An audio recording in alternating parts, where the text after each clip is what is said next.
अगर मैं तुमसे कहूं कि तुम्हारी पूरी जिंदगी एक झूठ पर टिकी है, तुम जिसे आज नेकी या सही समझते हो वह शायद सिर्फ तुम्हारी कमजोरी का पर्दा है। और अगर तुमने आज इस कठोर सच्चाई को नहीं समझा तो तुम अपनी पूरी जिंदगी एक बेहद साधारण और औसत इंसान बनकर गुजार दोगे। ये कहानी है एक ऐसे बागी विचारक की जिसने पूरी दुनिया की नैतिकता को चुनौती दी, जिसने ईश्वर, समाज और परंपराओं के मुखौटे उतार दिए। हेलो दोस्तों, आज हम बात करेंगे फ्रीडरिख नीचे की, एक ऐसा फिलोसोफर जिसने सत्य को चाशनी में डुबोकर मीठा नहीं बनाया, बल्कि उसे उतना ही धारदार रखा जितना वह वास्तव में है। फ्रीडरिख नीचे कहते हैं, मनुष्य महान बनने के लिए पैदा नहीं होता, वह पैदा होता है खुद को महान बनाने के लिए। एक समय था जब इंसान ने अपनी कायरता को विनम्रता का नाम दे दिया था। उसने खुद को कमजोर मानकर समझौता कर लिया था। लेकिन तभी एक आवाज उठी। वह आवाज शांत नहीं थी, कोमल नहीं थी, वह तीखी थी, बिजली की तरह कड़कने वाली थी। वह आवाज थी फ्रेडरिक नीत्शे की। नीत्शे का एक क्रांतिकारी विचार है, मनुष्य कोई अंतिम सत्य या मंजिल नहीं है, वह तो महज एक पुल है। एक तरफ जानवर है और दूसरी तरफ एक उच्चतर अस्तित्व। हम अक्सर सोचते हैं कि हम विकास की अंतिम कड़ी हैं, हम पूरी कहानी हैं। लेकिन सच तो यह है कि हम सिर्फ एक शुरुआत हैं, एक संघर्ष है। समाज ने सदियों से हमें रटाया, विनम्र बनो, शांत रहो, संतोषी बनो, ज्यादा मत चाहो।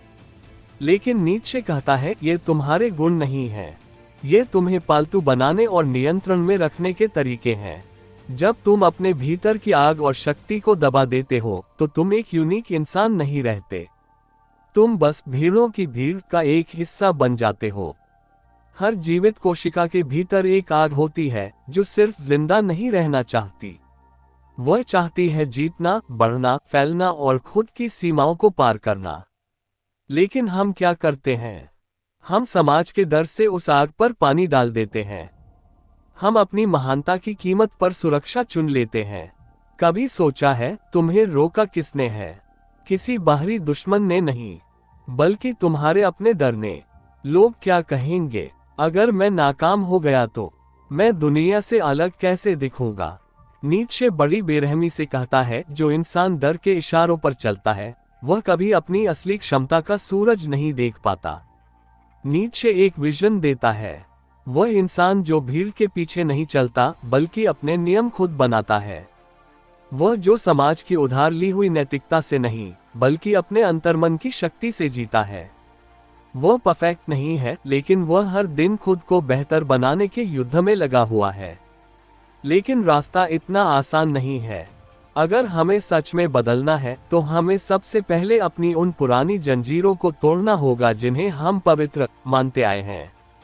जब फ्रेडरिक नीत्शे ने ये शब्द लिखे, ईश्वर की मृत्यु हो चुकी है और उसे हमने मारा है, हम सब उसके हत्यारे हैं, तो ये सिर्फ एक वाक्य नहीं था, यह एक वैचारिक भूकंप था। लेकिन रुकिए, क्या सच में ईश्वर मर गया? नीत्शे का मतलब यह नहीं था कि आसमान में बैठा कोई भगवान सच में मर गया है, उसका इशारा कहीं और था। नीत्शे का असली मतलब था कि आधुनिक समाज में अब ईश्वर की धारणा का वह प्रभाव नहीं रहा। लोग अब भी मंदिर मस्जिद चर्च जाते हैं, वे अब भी मानते हैं कि वे विश्वास करते हैं, लेकिन उनके रोजमर्रा के फैसलों और उनके जीवन की गहराई में उस विश्वास की अब कोई जगह नहीं बची है। हमने ईश्वर को अपने विज्ञान और तर्क से किनारे कर दिया है।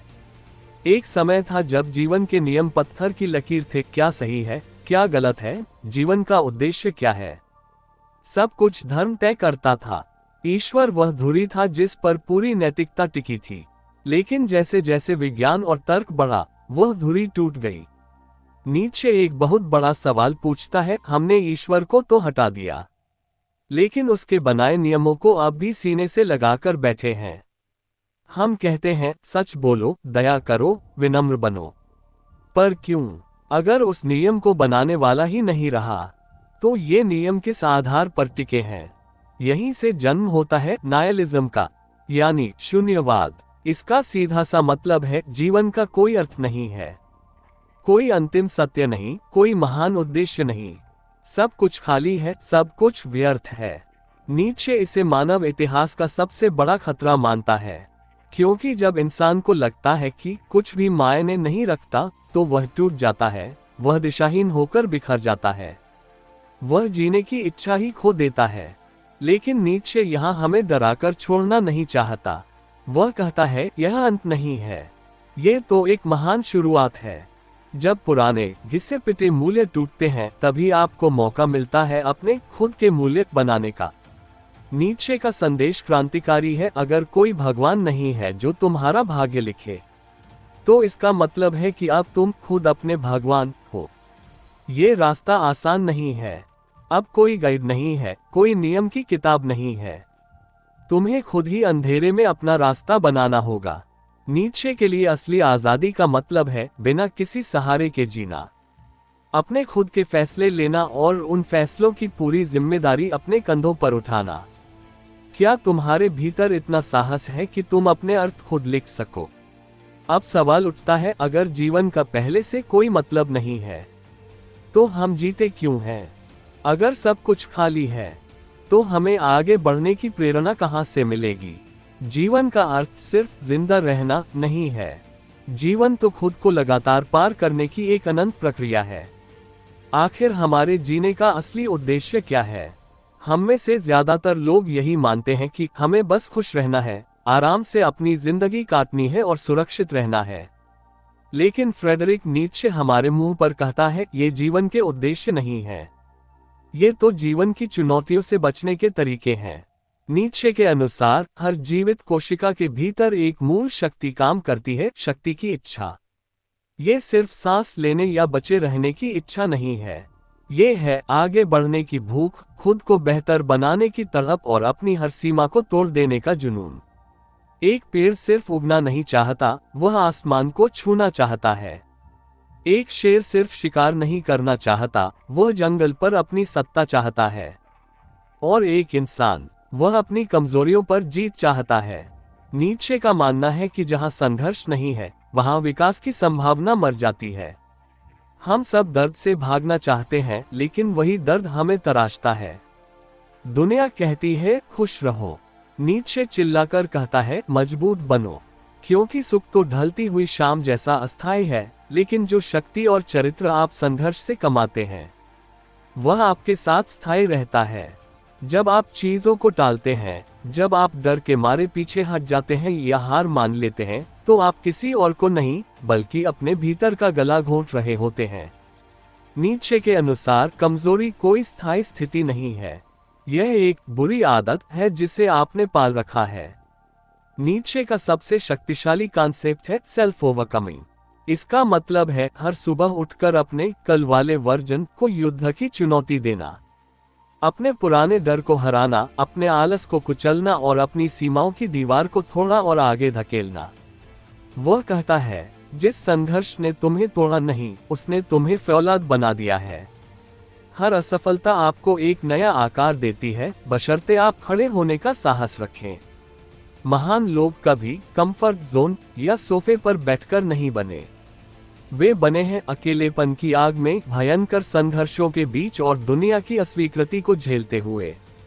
आप सोचते हैं कि आपकी कुछ सीमाएं हैं, सच तो यह है कि आपने खुद को अपनी ही सोच की जेल में बंद कर रखा है। आपके भीतर एक ऐसा वर्जन छिपा है जो निडर है, जो अजेय है, जिसे किसी के सर्टिफिकेट की जरूरत नहीं है।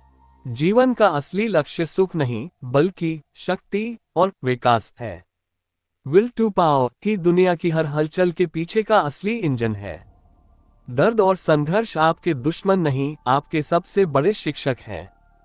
और महानता का रास्ता सिर्फ और सिर्फ सेल्फ ओवरकमिंग से होकर गुजरता है। मनुष्य कुछ ऐसा है जिसे पार किया जाना चाहिए। तुम उस पार जाने वाले पुल हो, मंजिल नहीं।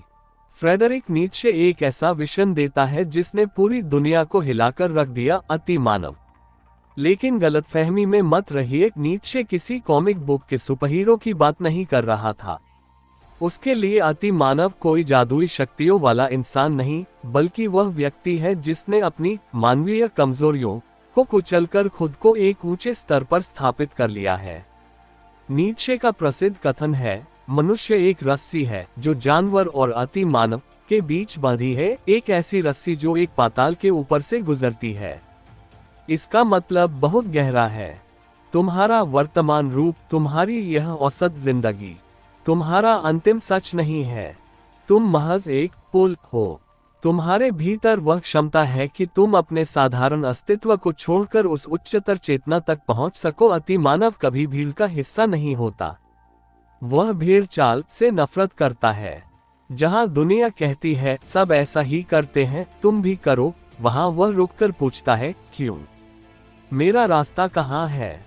वह खुद सोचता है, खुद फैसले लेता है और सबसे बड़ी बात, वह अपने हर फैसले की पूरी जिम्मेदारी अपने कंधों पर उठाता है। वह समाज से उधार ली हुई नैतिकता नहीं पहनता, वह अपनी नैतिकता की आग खुद जलाता है। नीत्शे कहता है, अगर पुराने ईश्वर मर चुके हैं और पुराने मूल्य टूट चुके हैं, तो रोना बंद करो और अपने नए मूल्य बनाओ। अति मानव वही करता है। वह समाज की हाँ में हाँ नहीं मिलाता। वह अपनी स्वतंत्र इच्छा से तय करता है कि उसके लिए क्या सही है और क्या गलत। वह खुद अपना नियम है, खुद अपना जज है। लेकिन सावधान, इस रास्ते की एक भारी कीमत चुकानी पड़ती है और वह है अकेलापन। जब आप सबसे अलग सोचते हैं, जब आप भीड़ की दिशा के विपरीत चलते हैं, तो लोग आपको समझ नहीं पाते। वे आपसे डरेंगे, वे आपको पागल कहेंगे। नीत्शे चेतावनी देता है, महान आत्माओं की नियति अक्सर सन्नाटा और अकेलापन ही होती है। क्या तुम इस सन्नाटे को सहने के लिए तैयार हो? नीत्शे का एक और अद्भुत विचार है अपने भाग्य से प्रेम करना। अति मानव जीवन की हर घटना को, चाहे वह दुख हो या सुख, पूरी तरह स्वीकार करता है। वह शिकायत नहीं करता कि मेरे साथ ऐसा क्यों हुआ। वह कहता है, यही तो जीवन है, मैं इससे गले लगाता हूँ। वह अपनी कमियों और गलतियों को जानता है, लेकिन उन्हें सुधारते हुए वह लगातार आगे बढ़ता रहता है। अब नीत्शे एक ऐसा सवाल पूछेगा जो तुम्हारी रूह कपा देगा। एक ऐसा टेस्ट जो तय करेगा कि तुम सच में जीने के हकदार हो या नहीं। अगर तुम्हें तुम्हारी यही जिंदगी अनंत बार दोबारा जीनी पड़े, तो क्या तुम जश्न मनाओगे या डर से कांप जाओगे? नीत्शे की यह सबसे खतरनाक और गहरी बात हम जानेंगे अगली ऑडियो बुक में।